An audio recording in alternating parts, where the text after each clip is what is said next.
हमारे वीडियो को like, comment, share करें और हमारे चैनल को सब्सक्राइब करें। बेल नोटिफिकेशन ऑन कर दें ताकि आपसे कोई भी अपडेट मिस ना हो।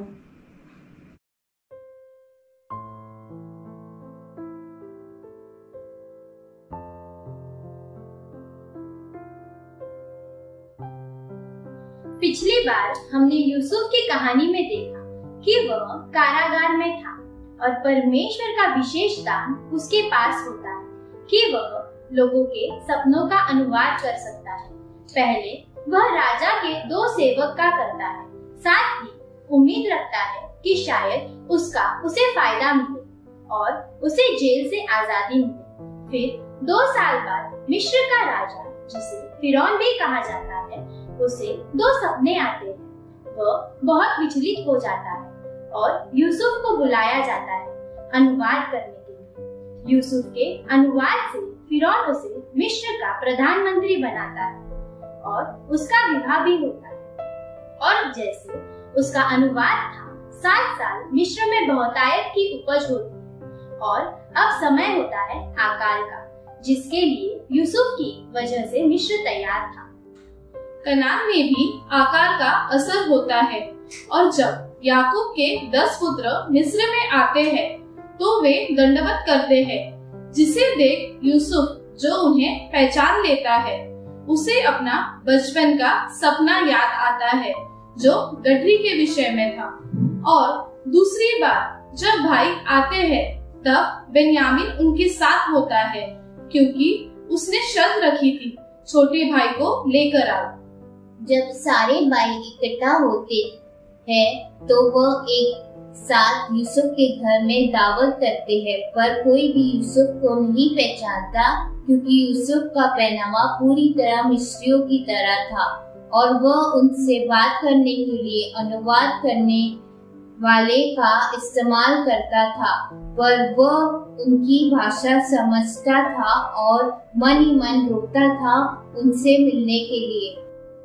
जब सारे भाई अगले दिन निकलते हैं तो यूसुफ अपने सेवक को आज्ञा देता है कि बेन्यामीन के गठरी में यूसुफ के प्यारे को रखा जाए और फिर रास्ते में उन्हें पकड़कर तलाशी ली जाती है और बेन्यामीन को हिरासत में ले लिया जाता है।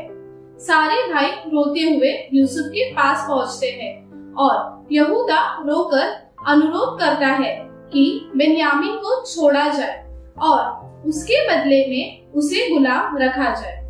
पत्ती 45 में हम इसे देखते हैं कि जब यहूदा और सारे भाई रोते हैं तो वह अपने आप को रोक नहीं पाता है और वहाँ से सारे मिस्री सेवकों को कहता है बाहर जाने के लिए, और फिर अपने भाइयों को देखकर कहता है, मैं यूसुफ तुम्हारा भाई हूँ, क्या मेरे पिता जिंदा है?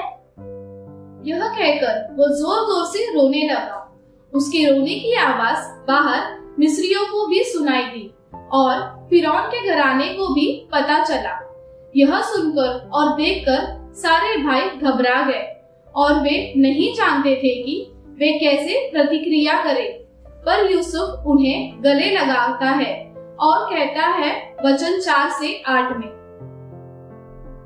मेरे पास आओ।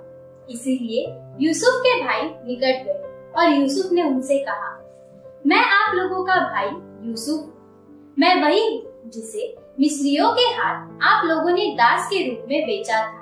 अब परेशान न हो, आप लोग अपने किए हुए के लिए स्वयं भी पश्चाताप न करें। वह तो मेरे लिए परमेश्वर की योजना थी कि मैं यहाँ आऊँ। मैं यहाँ तुम लोगों का जीवन बचाने के लिए आया। यह भयंकर भूखमरी का समय 2 वर्ष ही अब बीते हैं और अभी 5 वर्ष बिना पौधे रोपण या उपज के आएंगे। इसीलिए परमेश्वर ने तुम लोगों से पहले मुझे यहाँ भेजा, जिससे मैं इस देश में तुम लोगों को बचा सकूं। यह आप लोगों का दोष नहीं था कि मैं यहाँ भेजा गया, वह परमेश्वर की योजना थी। परमेश्वर ने मुझे फिरौन के पिता जैसे बनाया ताकि मैं उसके घर को और सारे मिस्र का शासक रहूं। बात जब फिरौन तक पहुंचती है तो फिरौन यूसुफ से कहता है, अपने भाइयों से कहो कि उन्हें जितना भोजन चाहिए ले और कनान देश को लौट जाए, और यह भी कहो कि वे अपने पिता और अपने परिवारों को लेकर यहाँ मेरे पास आए। मैं तुम्हें जीने के लिए मिस्र में सबसे अच्छी भूमि दूंगा और तुम्हारा परिवार सबसे अच्छा भोजन करेगा जो हमारे पास यहाँ है, और हमारी सबसे अच्छी गाड़ियों में से कुछ अपने भाइयों को दो। उन्हें कनान जाने और गाड़ियों में अपने पिता, स्त्रियों और बच्चों को यहाँ लाने को कहो। उनकी कोई भी चीज यहाँ लाने की चिंता न करो। हम उन्हें मिस्र में जो कुछ सबसे अच्छा है देंगे। यूसुफ रथ और गाड़ी में भाइयों को उपहार के साथ भेजता है और कहता है, शीघ्र पूरे परिवार को मिस्र में ले आओ। सारे भाई जाते हैं और अपने पिता को सारी बातें बताते हैं और सारा इस्राएली कुटुंब मिस्र के लिए निकल पड़ता है।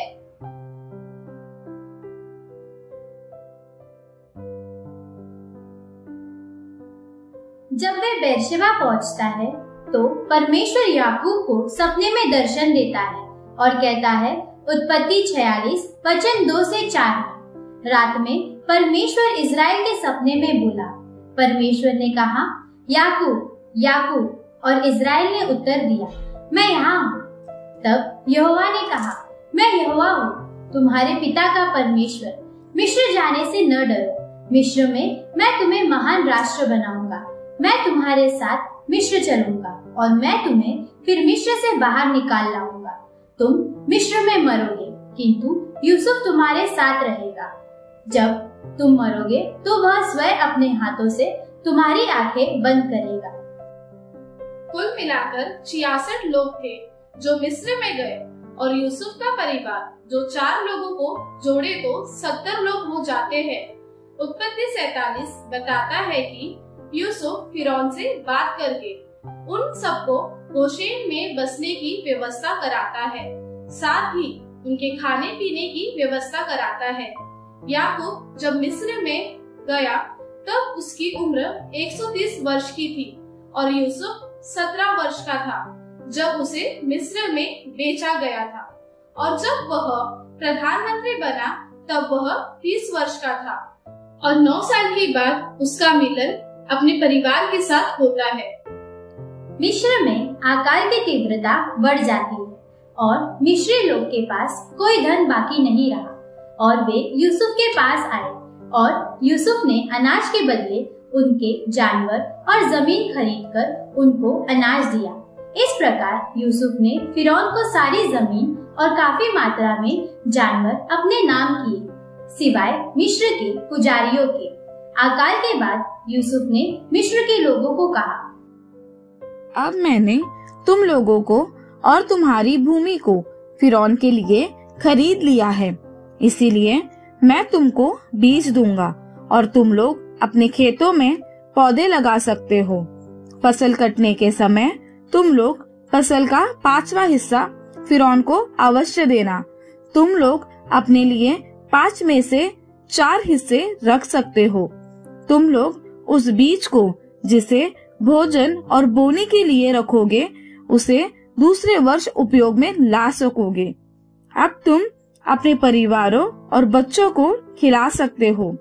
लोगों ने कहा, आपने हम लोगों का जीवन बचा लिया है। हम लोग आपके और फिरौन के दास होने में प्रसन्न है।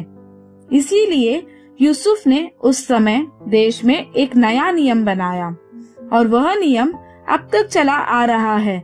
नियम के अनुसार भूमि से हर एक उपज का 5वां हिस्सा फिरौन का है। फिरौन सारी भूमि का स्वामी है, केवल वही भूमि उसकी नहीं है जो याजकों की है।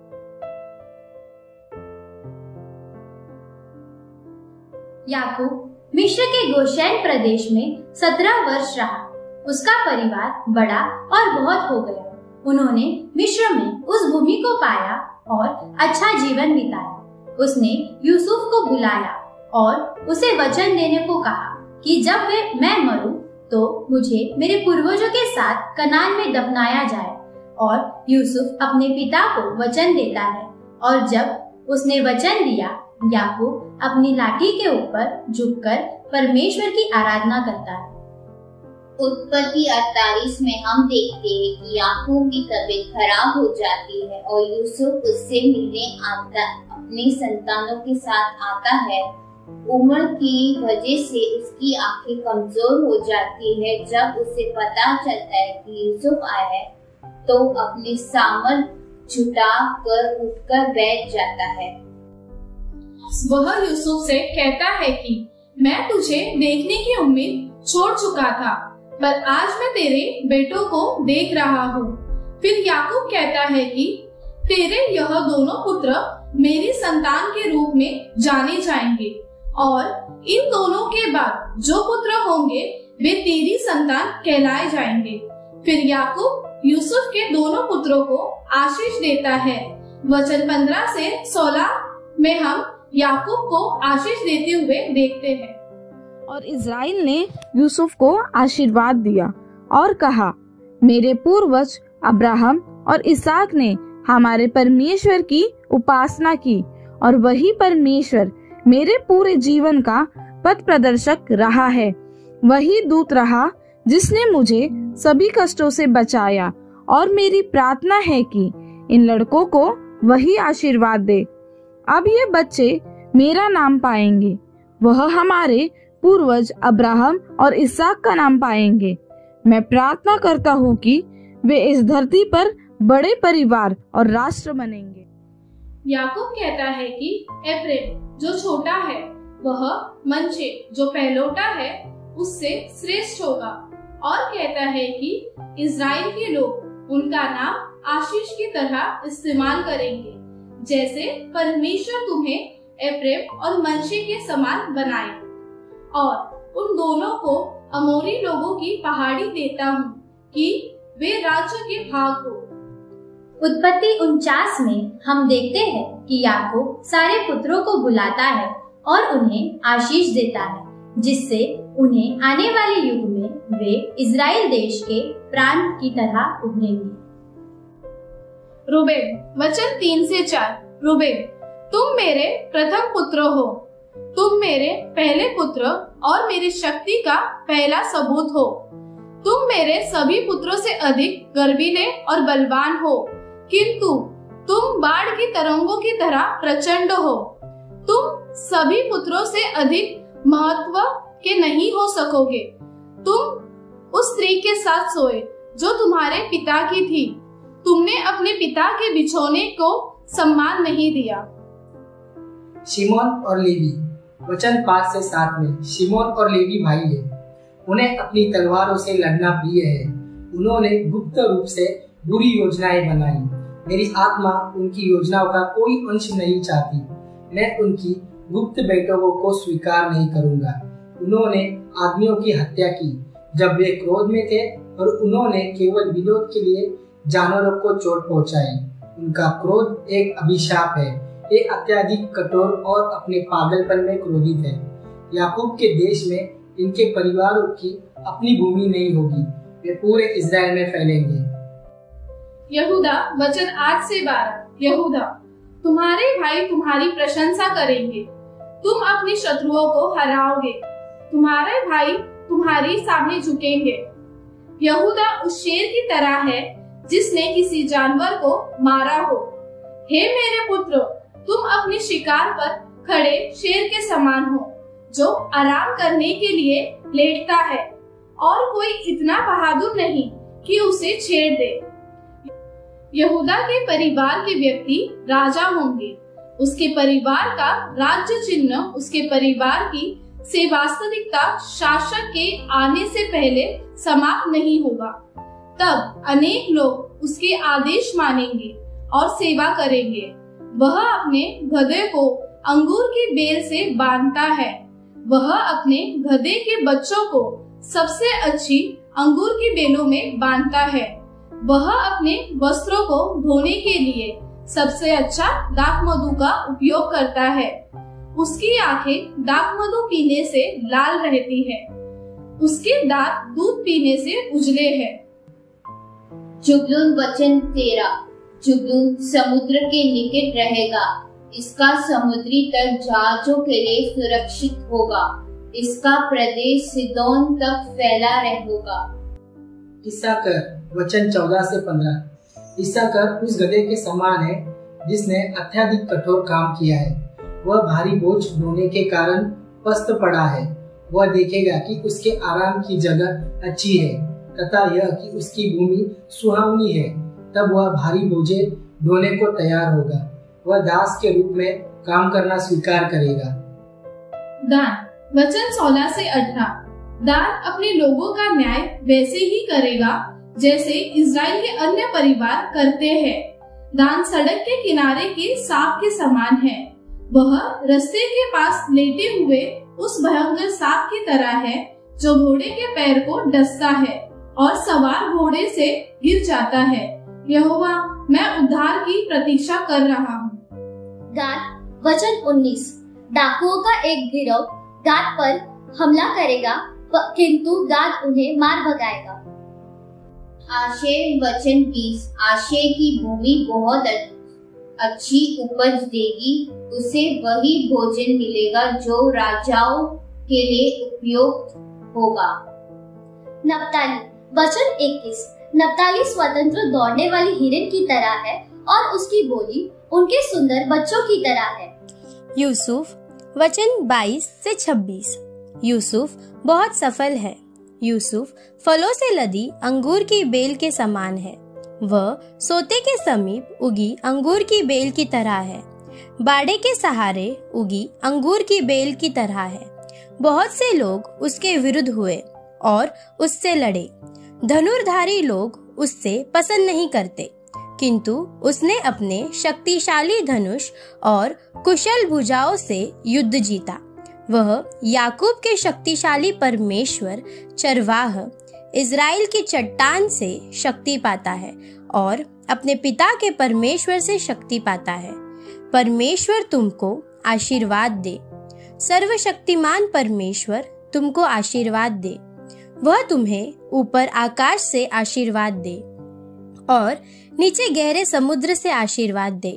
वह तुम्हें संतानों और गर्भ का आशीर्वाद दे और माता पिता को बहुत सी अच्छी चीज होती रहे और तुम्हारे पिता से मुझको और अधिक आशीर्वाद मिला। तुम्हारे भाइयों ने तुमको बेचना चाहा, किंतु अब तुम्हें एक ऊंचे पर्वत के समान मेरे सारे आशीर्वाद का ढेर मिलेगा। बिन्यामीन वचन 27 में। बिन्यामीन एक ऐसे भूखे भेड़ियों के समान है जो सवेरे मारता है और उसे खाता है।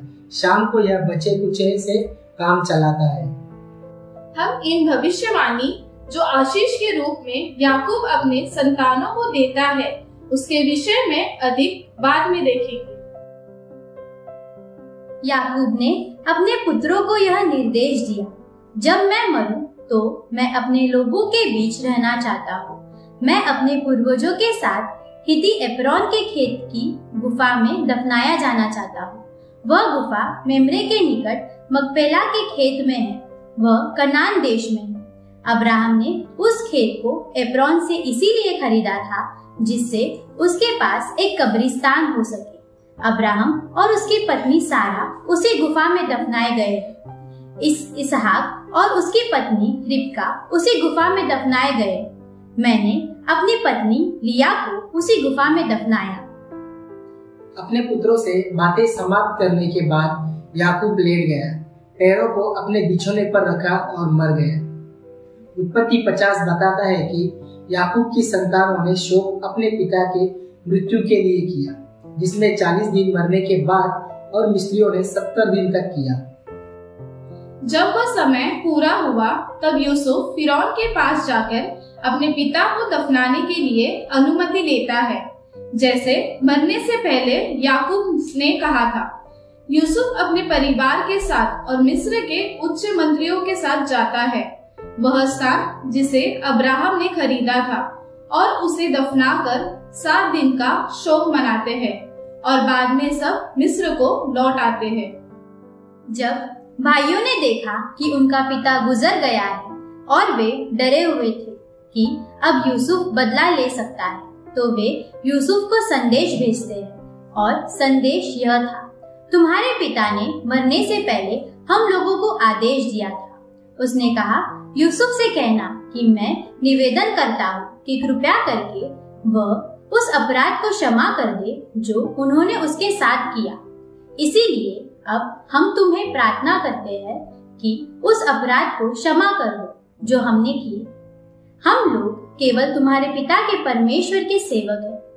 संदेश सुनकर यूसुफ रोने लगा और कहता है, भाइयों से डरो नहीं, मैं परमेश्वर नहीं हूँ। तुम लोगों ने मेरे साथ जो कुछ बुरा करने की योजना बनाई थी, किंतु परमेश्वर सचमुच अच्छी योजना बना रहा था। परमेश्वर की योजना बहुत से लोगों का जीवन बचाने के लिए मेरा उपयोग करने की थी और आज भी उसकी यही योजना है। इसीलिए डरो नहीं, मैं तुम लोगों और तुम्हारे बच्चों की देखभाल करूंगा। इस प्रकार यूसुफ ने उन्हें सांत्वना दी और उनसे कोमलता से बात की। यूसुफ अपने पिता के घराने के साथ मिस्र में रहा और जब वह 110 वर्ष का हुआ उसका निधन हो गया। यूसुफ मरने से पहले अपने पोतों को देखा और पूरी आयु में विश्राम किया। मरने से पहले उसने अपने परिवार से प्रतिज्ञा ली, मुझसे प्रतिज्ञा करो कि तब मेरी अस्थियों को अपने साथ ले जाओगे जब परमेश्वर तुम लोगों को नए देश में ले जाएगा।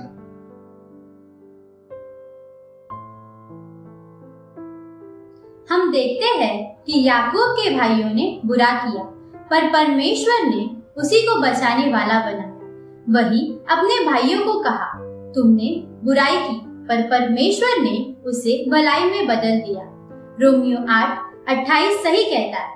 हम जानते हैं कि जो लोग परमेश्वर से प्रेम रखते हैं उनके लिए सब बातें मिलकर भलाई ही को उत्पन्न करती हैं, अर्थात उन्हीं के लिए जो उसकी इच्छा के अनुसार बुलाए हुए हैं। हम देखते हैं कि विपरीत परिस्थिति में यूसुफ परमेश्वर पर भरोसा रखता है और परमेश्वर उसकी सहायता करता है और लोगों के जीवन में आशीष बनने के लिए इस्तेमाल भी करता है। चाहे वो पोतीफर हो, कारागार का मुखिया, प्याला पिलाने वाला या राजा फिरौन, मिस्र या दुनिया के लोग जो अकाल पीड़ित हो।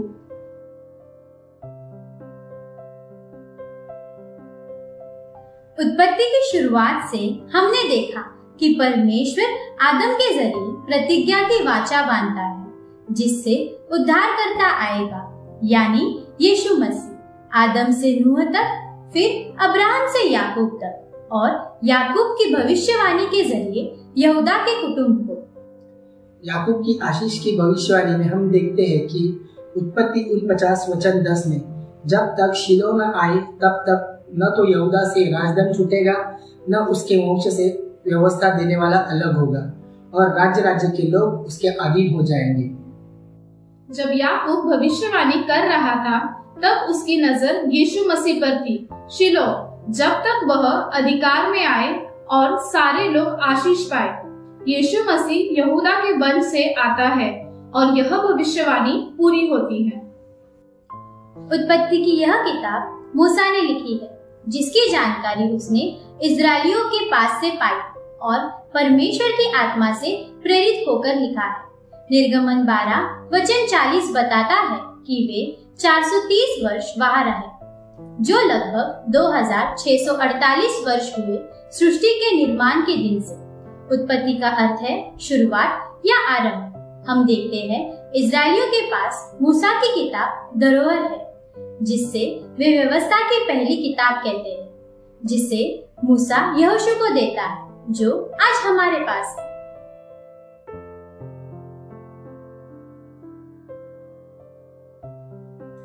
आशा करते हैं हमारे उत्पत्ति का सफर आपको पसंद आया होगा। इसी सीजन में हम आपसे कुछ प्रश्नों के उत्तर बांटेंगे। हमें जरूर बताइए आपको हमारा यह सीजन कैसा लगा। हमारे ईमेल आईडी और फेसबुक अकाउंट के जरिए। लाइफ इन क्राइस्ट की तरफ से आप सभी को प्रभु यीशु मसीह के नाम में शुभकामनाएं। God bless you all.